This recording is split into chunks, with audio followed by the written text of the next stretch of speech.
Hello students, आज हम बात करते हैं वाई नॉन कॉपरेशन की। जैसे कि मैंने आपको प्रीवियस वीडियो में बताया था, आपका एक मेन टॉपिक था, उसके 3 सब टॉपिक्स थे, that is the idea of Satyagraha, Rowlatt act and why non corporation.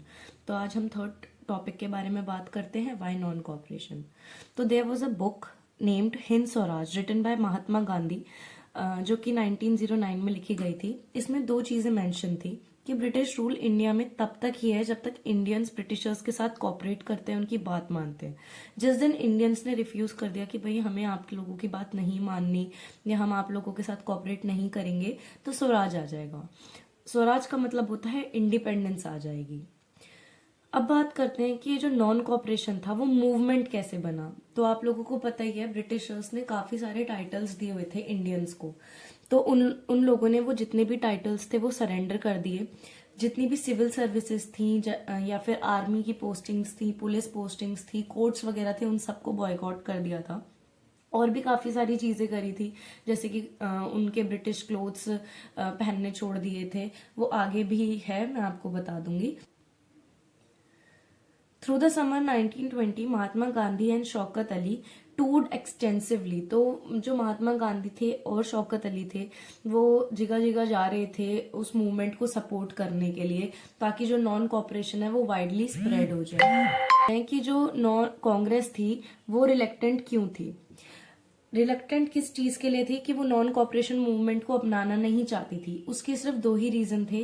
पहली बात तो उनको काउंसिल्स के जो इलेक्शंस थे उनको बॉयकॉट करना पड़ता। अब यार ऑब्वियसली बात है, वो पॉलिटिकल पार्टी है, उसको अपना देखना था, उनका अपना एक वर्किंग एरिया था, वो उसको कैसे बॉयकॉट कर देते। Fear that the movement lead to popular violence. दूसरा था, उनको लगता था कि ये जो मूवमेंट है ये वायलेंस भी क्रिएट कर सकता है लोगों के बीच में, जो कि वो नहीं चाहते थे। तो क्या हुआ, नागपुर में एक कांग्रेस सेशन हुआ दिसंबर 1920 में। वहां पे उन लोगों ने रिलेक्टेंटली ही पर नॉन कॉपरेशन को अडॉप्ट कर लिया। तो अब हम बात करते हैं अपने दूसरे मेन टॉपिक के बारे में, that is different strands with in the movement. इसमें 3 सब टॉपिक्स आते हैं, the movement in the town, rebellion in the country side and Swaraj in the plantation. Towns में मूवमेंट कैसे अपना रंग दिखा रही थी, कंट्री साइड में क्या क्या चीजें हो रही थी, और प्लांटेशंस ने स्वराज को कैसे इंटरप्रेट किया था, उसके बारे में हम इन तीनों टॉपिक्स में पढ़ने वाले हैं। तो चलो फर्स्ट टॉपिक से स्टार्ट करते हैं, that is movement in the towns. तो ये स्टार्ट कैसे हुआ था? सबसे पहले मिडिल क्लास लोगों ने इसमें वाइडली पार्टिसिपेट किया था। जितने भी स्टूडेंट्स थे उन लोगों ने गवर्नमेंट स्कूल्स में, कॉलेजेस में एडमिशन लेना छोड़ दिया, और जो एडमिटेड थे उन लोगों ने जाना छोड़ दिया। हेडमास्टर्स और टीचर्स जो थे इंडियंस वाले, उन लोगों ने रिजाइन कर दिया। लॉयर्स वगैरह ने अपनी लीगल प्रैक्टिसेस को बंद कर दिया कोर्ट्स ऑफ ब्रिटिश गवर्नमेंट में। काउंसिल इलेक्शंस भी बॉयकॉट हो गए, सिर्फ एक स्टेट को छोड़कर, दैट इज एक्सेप्ट मद्रास। इसमें क्या हुआ था कि जो नॉन ब्राह्मण्स थे उनको फील हुआ कि ये उनके लिए अपॉर्चुनिटी है। जो भी ब्राह्मण्स के पास पावर है वो पावर वो गेन कर सकते हैं थ्रू दिस मूवमेंट। तो उन लोगों ने इलेक्शंस बॉयकॉट नहीं करे थे। अब इफेक्ट्स क्या थे नॉन कॉपरेशन मूवमेंट के इकोनॉमिक फ्रंट पे, उसके बारे में बात कर लेते हैं। और ये बहुत इंपॉर्टेंट क्वेश्चन भी है, इंपॉर्टेंट टॉपिक है, इसके ऊपर क्वेश्चन आ जाता है। अगर आप लोग बोलोगे तो मैं आपको इसका क्वेश्चन भी प्रोवाइड कर दूंगी, या आप मेरे से कमेंट बॉक्स में पूछ लेना। Foreign goods were boycotted. जितने भी फॉरेन गुड्स थे वो बॉयकॉट कर दिए गए थे। लीकर शॉप्स को बंद कर दिया गया था।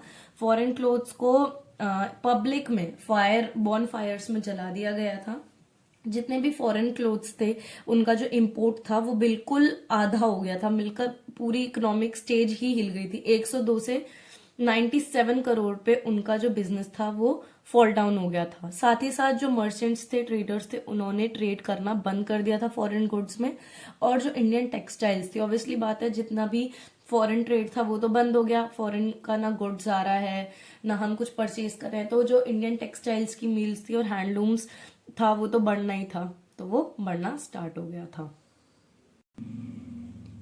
बट अब जो ये मूवमेंट था वो धीरे धीरे स्लो डाउन होने लग गया। इसके बहुत सारे रीजन थे, जैसे कि उसमें हमने पढ़ा ना कि फॉरेन क्लोथ्स वगैरह को जला दिए थे, और अब इंडियन क्लोथ्स ही पहनेंगे। तो उस टाइम खादी क्लोथ ज्यादा पहना जाता था और खादी बहुत ज्यादा एक्सपेंसिव था as compared to mill cloth, जो कि लार्ज क्वांटिटी में बनता था और पुअर पीपल उसको इजिली अफोर्ड कर पाते थे। बट जो खादी क्लोथ है उसको पुअर पीपल इजिली अफोर्ड नहीं कर पाते थे।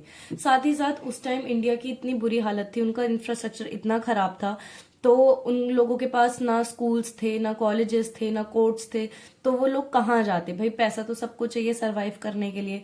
तो ब्रिटिश इंस्टीट्यूशंस ने एक प्रॉब्लम क्रिएट कर दिया, भाई उनको वापस तो भाई अपना घर पालना है, तो उनको दोबारा से ब्रिटिश इंस्टीट्यूशन ज्वाइन करने पड़े, क्योंकि हमारे पास ऑल्टरनेटिव में कोई भी इंडियन इंस्टीट्यूशन सेटअप नहीं थे। तो उन सब लोगों ने वापस से सारी चीजें ज्वाइन कर ली थी। अब हम अपने दूसरे सब टॉपिक के बारे में बात करते हैं, that is rebellion in the countryside. इसमें दो स्टोरीज आपको मिल जाएंगी, that is Awadh and Andhra Pradesh की स्टोरी। अवध में जो मूवमेंट लीड कर रहे थे वो बाबा रामचंद्र कर रहे थे। ये मूवमेंट किसके खिलाफ था? तालुकदार्स के खिलाफ था एंड लैंडलॉर्ड्स के खिलाफ था। क्यों था? क्योंकि ये लोग बहुत ज्यादा हाई रेंट डिमांड कर रहे थे, किससे? पीजेंट से। इवन पीजेंट्स को फोर्सफुली ही बोला जा रहा था कि आप बैगिंग करो, लैंडलॉर्ड्स के फार्म पे काम करो, और जो वो काम करते थे उनकी पेमेंट भी उन्हें नहीं दी जाती थी। और टेनेंट्स जो कि किराए पे रहते थे, उन लोगों का कोई सिक्योरिटी ऑफ टेंचर नहीं था। जब उनका मन आता था उनको वो वहां से खाली करने के लिए बोल देते थे और भगा देते थे। आंध्र प्रदेश में भी जो मूवमेंट था वो गिडाम हिल्स में किया जा रहा था और उसको लीड कर रहे थे अलूरी सीताराम राजू। इनके बारे में मैं इन दोनों के बारे में ही एक्चुअली मैं आगे आपको डिटेल में बता दूंगी। ये जो मूवमेंट था वो कॉलोनियल गवर्नमेंट के अगेंस्ट था। एक्चुअली में हुआ क्या था कि गवर्नमेंट ने जितने भी फॉरेस्ट एरियाज वगैरह थे उन सबको क्लोज करवा दिया गया था, और यहाँ पे ज्यादातर आप लोगों के आदिवासी लोग रहते थे। तो उनके जो ट्रेडिशनल राइट्स थे उनको फील हो रहा था कि वो भी डिनाई होना स्टार्ट हो गए हैं। तो उन लोगों को वो चीज बिल्कुल भी एक्सेप्टेबल नहीं थी। तो जो मैं आप लोगों को अवध की कहानी बताई थी उसे हम थोड़ा डिटेल में देख लेते हैं। वहां पे अभी मैंने आप लोगों को बताया ही था कि बाबा रामचंद्र जो थे वो मूवमेंट को लीड कर रहे थे तालुकदार्स और लैंडलॉर्ड्स के अगेंस्ट में। अब डिमांड्स क्या थी पीजेंट्स की इस मूवमेंट को लेकर कि उनका जो रेवेन्यू है उसको थोड़ा रिड्यूस कर दिया जाए। साथ ही साथ जो बैगर सिस्टम उन लोगों को बैगिंग करवाई जा रही थी उसको अबॉलिश कर दिया जाए, और जो उनके ऑपरेसिव लैंडलॉर्ड्स थे उनको सोशली बॉयकॉट कर दिया जाए। इसलिए जो औद किसान सभा थी वो सेटअप करी गई बाय जवाहरलाल नेहरू, रामचंद्र और भी काफी इसके वॉलंटियर्स थे। फिर क्या हुआ, यहाँ पे महात्मा गांधी का जो नाम था वो भी बहुत ही अलग तरीके से सैंक्शन किया जा रहा था। उनके एक्शंस और एस्पिरेशंस को हैम्पर किया जा रहा था। वो कैसे? जो हाउसेस थे तालुकदार्स के और मर्चेंट्स के उनको अटैक करना स्टार्ट कर दिया। यहाँ पे मैं एक बात बता दूं, आप लोगों को पता ही है कि महात्मा गांधी नॉन वायलेंस के खिलाफ थे। वो चाहते थे जो जितनी भी लड़ाई हैं वो सारी नॉन वायलेंस से हों।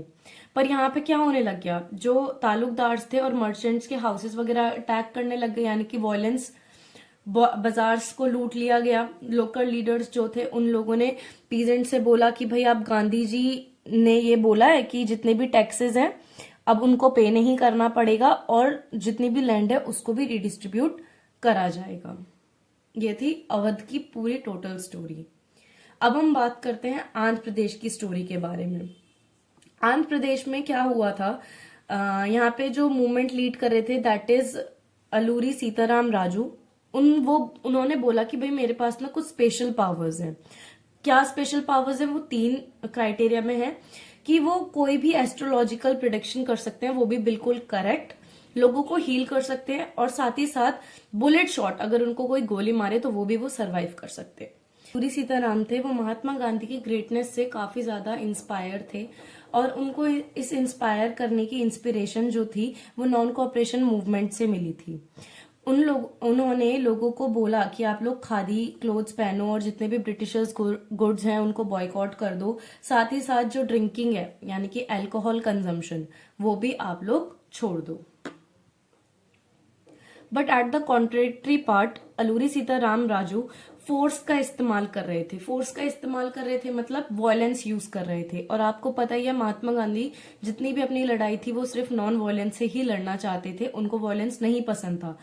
अलूरी सीताराम राजू ने बहुत सारे लोगों के साथ मिलकर पुलिस स्टेशन पे अटैक करना स्टार्ट कर दिया, ब्रिटिश ऑफिशियल्स को भी मार दिया। एज अ रिजल्ट क्या हुआ, उनको कैप्चर कर लिया गया और एग्जीक्यूट कर दिया गया 1924 में। अब हम अपने तीसरे सब टॉपिक के बारे में बात करते हैं, that is Swaraj in the plantation. यहाँ पे एक लॉ इम्पोज था, that is inland immigration act of 1859। इस एक्ट के अंदर ये था कि जितने भी प्लांटेशन वर्कर हैं वो अपने टी गार्डन को छोड़कर कहीं भी नहीं जा सकते, इवन अपने घर भी नहीं जा सकते। तो जितने भी प्लांटेशन वर्कर्स थे उनके लिए फ्रीडम का मतलब था कि वो कहीं पे भी फ्रीली मूव कर सकें और उनको एक कन्फाइंड स्पेस में ना रहना पड़े। तो जब उन लोगों ने नॉन कॉपरेशन मूवमेंट के बारे में सुना तो उन लोगों ने क्या किया, जितने भी प्लांटेशन एरिया थे उसको छोड़कर अपने घर जाने की तरफ बढ़ गए। और उन लोगों ने ये सोचा कि अब गांधी राज तो आने वाला है और उन लोगों को अपनी लैंड भी उनके विलेजेस में वापस दे दी जाएगी और साथ ही साथ उन लोगों को इस कन्फाइंड स्पेस में भी नहीं रहना पड़ेगा। वो लोग निकले तो थे अपने घर पहुंचने के लिए, बट ऐसा हो नहीं पाया, वो अपने घर नहीं पहुंच पाए। बीच में ही उन लोगों को पुलिस ने पकड़ लिया और ब्रूटली उनपे बहुत उनको मार पिटाई करी। उन लोगों ने स्वराज को अपने टर्म्स पे इंटरप्रेट किया था। गांधी जी का नाम भी वो लोग चैंट करते रहते थे और उन लोगों ने एक स्लोगन रेस किया था, दैट इज स्वतंत्र भारत, यानी कि इंडिपेंडेंट इंडियंस।